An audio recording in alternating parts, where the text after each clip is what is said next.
കരുനാഗപ്പള്ളി നാടകശാലയുടെ കഥാരചനാ മത്സര വിജയികൾക്ക് പുരസ്കാരങ്ങൾ സമ്മാനിച്ചു. കാരൂർ സ്മാരക കഥാമത്സരത്തിലെ വിജയികൾക്കാണ് പുരസ്കാരങ്ങളും സർട്ടിഫിക്കറ്റുകളും വിതരണം ചെയ്തത്.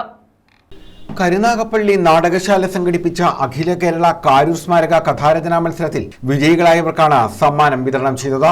ചെയർമാൻ മെഹർഖാൻ ചേന്നല്ലൂരും മൈനാഗപ്പള്ളി ഗ്രാമപഞ്ചായത്ത് വൈസ് പ്രസിഡന്റ് സേതുലക്ഷ്മിയും ചേർന്ന് ഒന്നാം സ്ഥാനം നേടിയ കഥാകൃത്ത് ആന്റണി KV കാലടിക്കും രണ്ടാം സ്ഥാനം നേടിയ കഥാകൃത്ത് ഡോക്ടർ പ്രേംരാജ ബാംഗ്ലൂരിനും ക്യാഷ് അവാർഡും മൊമെന്റോയും സർട്ടിഫിക്കറ്റും നൽകി.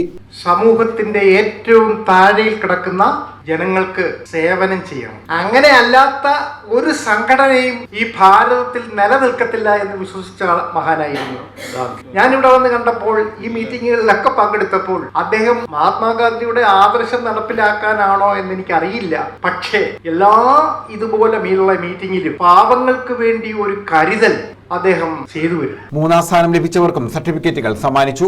ചടങ്ങിൽ പ്രതിമാസം നാടകശാല നൽകി വരുന്ന ഭക്ഷ്യക്കിറ്റിന്റെ ഉദ്ഘാടനം പന്മന നിഷാന്ത് നിർവഹിച്ചു.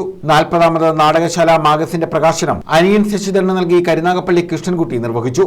അത്രമാത്രം സന്തോഷമാണ് ഞാൻ പ്രതീക്ഷിക്കുന്നത്. ഈ കഥ എഴുതി കവിത എഴുതി നിൽക്കുന്ന പോന്ന താടിക്കാരൻ മുടിക്കാരൻ ബാംഗ്ലൂരിൽ നിന്ന് വരിക.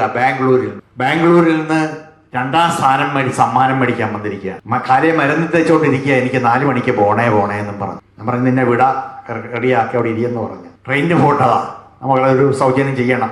അപ്പൊ ഇതൊക്കെ പലർക്കും ഇതെന്താണ്, ഒരു സമ്മാനത്തിന് ഇത്രയും വിലയുണ്ടോ, ഒരു കഥ എഴുതിയ പ്രിന്റ് ചെയ്ത് വന്നു കഴിഞ്ഞാൽ ഇത്രയും സന്തോഷമുണ്ടോ എന്നത് അത് അനുഭവിച്ചറിഞ്ഞവർക്ക് മാത്രമേ അതറിയാവൂ.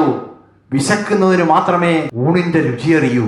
D. മുരളീധരന്റെ നേതൃത്വത്തിൽ കവിയരങ്ങം നടത്തി. അഡ്വക്കേറ്റ് രാജീവ് രാജധാനി മുഖ്യപ്രഭാഷണം നടത്തി. തോപ്പിൽ ലത്തീഫ്, KS പുരം സുധീർ, ബാബു അമ്മവീട്, അബ്ബ മോഹൻ, മധു ആദിനാട്, ലത്തീഫ് മാമൂട്, ഡോക്ടർ നിമ പത്മാകരൻ, ഷാനവാസ് കമ്പിക്കേജിൽ, സിന്ധു സുരേന്ദ്രൻ, പോണാൽ നന്ദകുമാർ, ജിജി ഹസൻ തുടങ്ങിയവർ പങ്കെടുത്തു.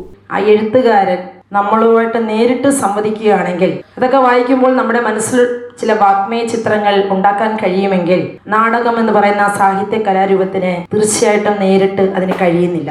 അത് നമ്മുടെ ആസ്വാദകരുടെ മുന്നിലേക്ക് ആ ചിത്രങ്ങൾ ഉണ്ടാക്കണമെങ്കിൽ തീർച്ചയായിട്ടും രംഗാവിഷ്കാരത്തിലൂടെ എത്രയോ കാലത്തെ കഷ്ടപ്പെടലിലൂടെ നടീനടന്മാരുടെ അങ്ങേയറ്റത്തെ പരിശ്രമത്തിൽ കൂടി മാത്രമേ അനുവാചകരുടെ ആസ്വാദകരുടെ മനസ്സിലേക്ക് വാഗ്മയ ചിത്രങ്ങൾ അല്ലെങ്കിൽ അതിൻ്റെ എന്താണോ ആ സാഹിത്യകാരൻ ഉദ്ദേശിക്കുന്ന ആശയം നമ്മളിലേക്ക് എത്തിക്കാൻ കഴിയുള്ളൂ. News bureau, Karunagappally.